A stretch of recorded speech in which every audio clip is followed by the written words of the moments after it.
Hello everyone, welcome to your channel Originative Science. In this video we will discuss NCERT class 6 chapter number 9, that is the living organisms, characteristics and habitats exercise. Okay, so we will discuss the first question, that is what is a habitat. ये पूछ रहे हैं कि habitat क्या होता है. ठीक है, तो हैबिटेट हमें पता है कि ऐसी सराउंडिंग्स को हम हैबिटेट बोलते हैं जिसमें प्लांट्स या फिर एनिमल्स रहते हैं.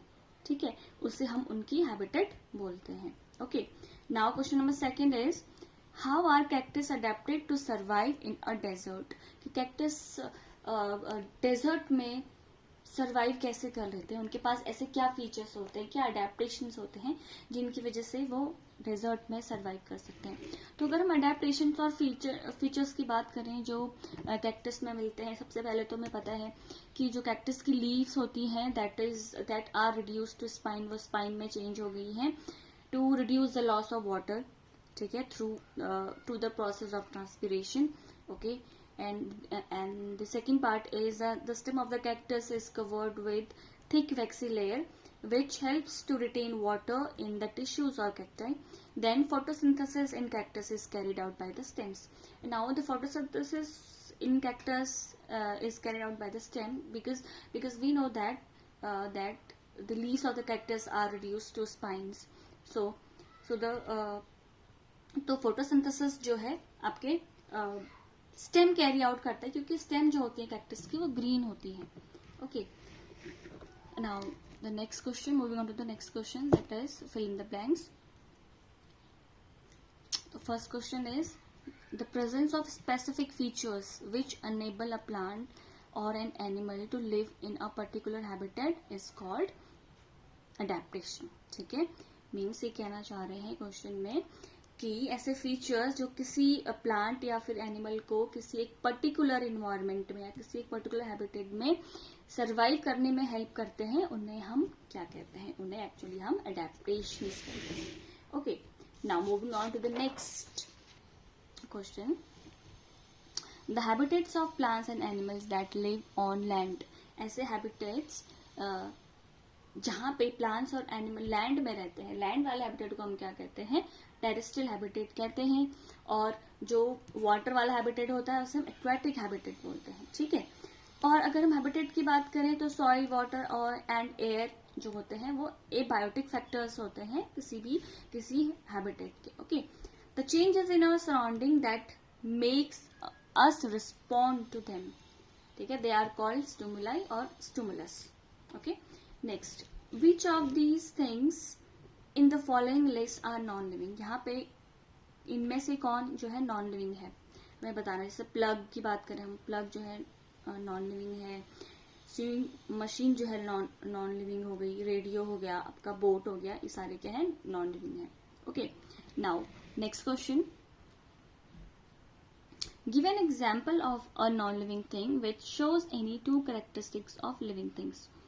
हमें ऐसे किसी एक नॉन लिविंग थिंग का एग्जाम्पल देना है जो कोई भी दो कैरेक्टरिस्टिक शो करती है लिविंग थिंग की तरह.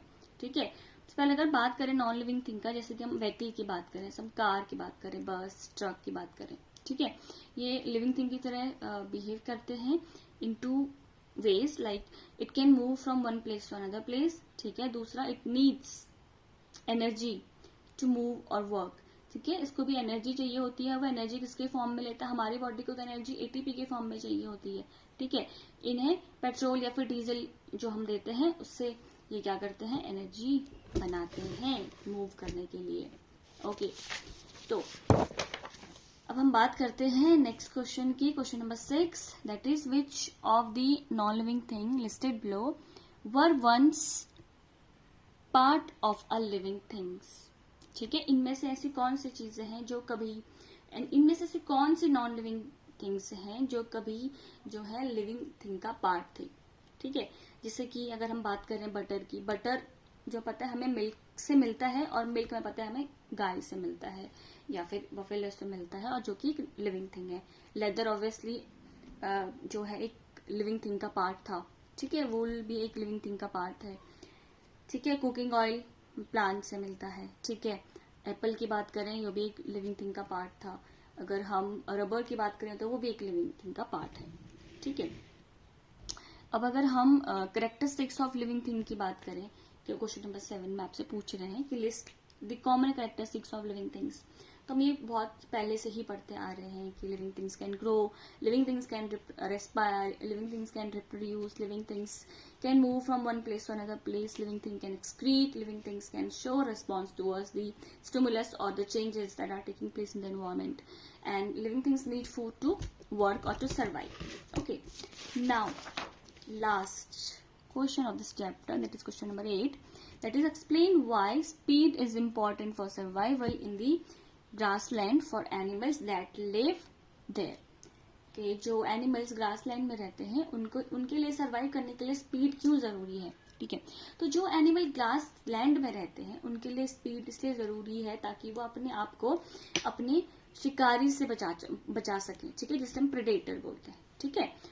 जैसे कि अगर हम बात करें लायन और डेयर की, लायन जो है आपका डेयर को खाता है, ठीक है, और डेयर को, तो इसलिए डेयर को की जो स्पीड है वो ज्यादा होनी चाहिए लायन से ताकि वो खुद को बचा सके। Okay, so this was the last question and that's it for this video. Okay, and if you like the video, please do comment me below in my comment section, and thank you for watching.